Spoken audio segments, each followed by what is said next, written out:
So here in this video, we will be discussing how to generate or how to design your primer using the NCBI website. So first of all, we'll go to that particular website, that is ncbi.nlm.nih.gov, and we will delete this extra. And then we go to this, and this it's a database website which is provided by the National Library of Medicine, National Center for Biotechnology Information at the in United States. So there are various different databases inside this. So you have to go to the nucleotide. So you have to find all the way down to nucleotide, and suppose, let's say we will find we'll design a primer for any housekeeping gene. So there are many housekeeping genes like 18S, or even depending on experiment like GAPDH or even beta tubulin. So let's search it for GAPDH, which is a very common housekeeping gene, GAPDH, and we'll click enter. After clicking enter, we will select the organism from here. So let's say we will design it for human. So here you can see that this is already given for the human Homo sapiens. It is showing up. So we will click this reference refsec transcripts, and after that there are many different variants. So let's select the first variant one for this. So here you will find many different information like the accessor number. You should always take note of this accessor number so that for your future use. And even you can search which paper has validated this. So here you can also, this is a link, clickable link. You can go to this paper and see which paper has validated you.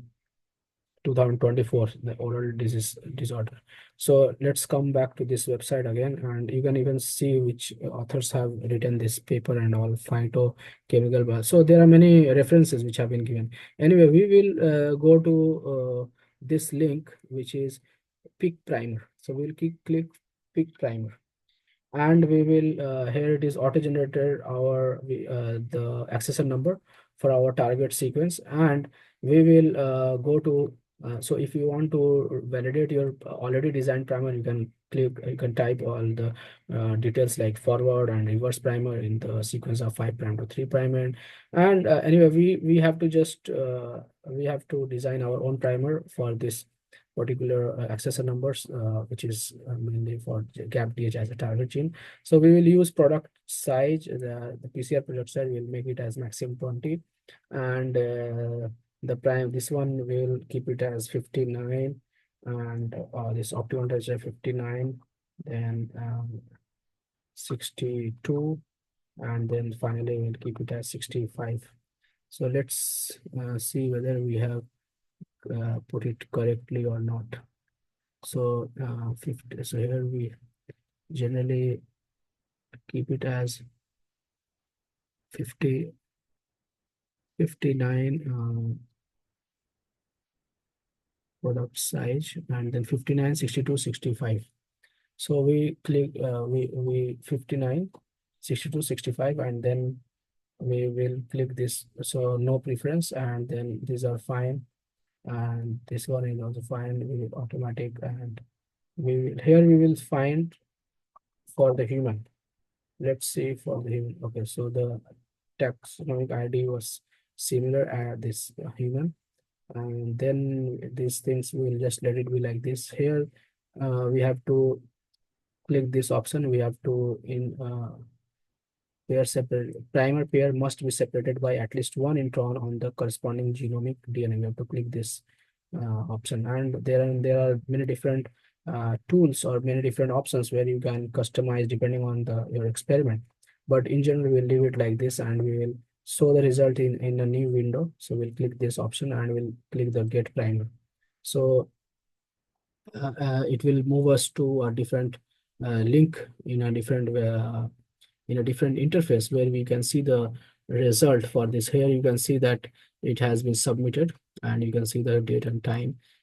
Either you can wait or even click the check option, but in general it will pop up within 1 minute, and I think we can just wait. And this website is quite useful because it has several different tools where you can analyze different aspect of biomedical research. For example, you can find papers in the PubMed, or even You can look for some specific gene sequence or even protein metabolomics. Many options are there on this website.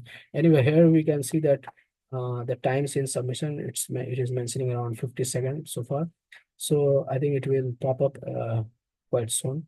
So we can just wait. We can either check the result, or we can just wait. In general, it is within 1 minute.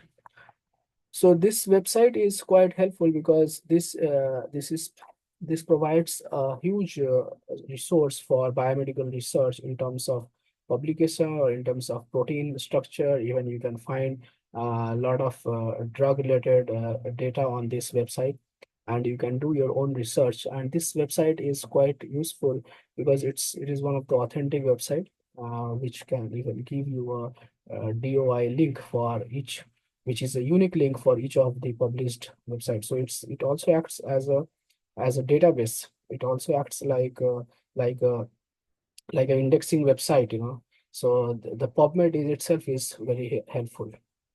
Anyway, we will just wait for the, so it's showing, so it is taking a little bit of time. The status is still showing like running, and we can see it has, since its submission, it has taken around 111 seconds. So we can just go back and check this paper which has validated this. Until that time it might refresh. So it is showing 131 second. So this paper has validated this gap DH. So we can just also explore some other options. Okay, so here we have the result. This is interesting. So here you can see that all the primers. So primer 1, primer 2, primer 3, 4, so many primers you have got. So here you have to read the products of the intended targets. So this is quite important. So some of them have products on potentially unintended templates. So you should not select these primers. So generally you can use this design primers, and you can use for your experimental purposes. And similarly, you can go down and you can check some other pair of primer. For example, here also you have primer pair 2. So this is the product of intended target. So you can choose these two, and you should not choose this one because this has some unintended templates. So depends on the variant of this gap DH. So here is the interface where you can easily design the your primer. So I hope you like the video.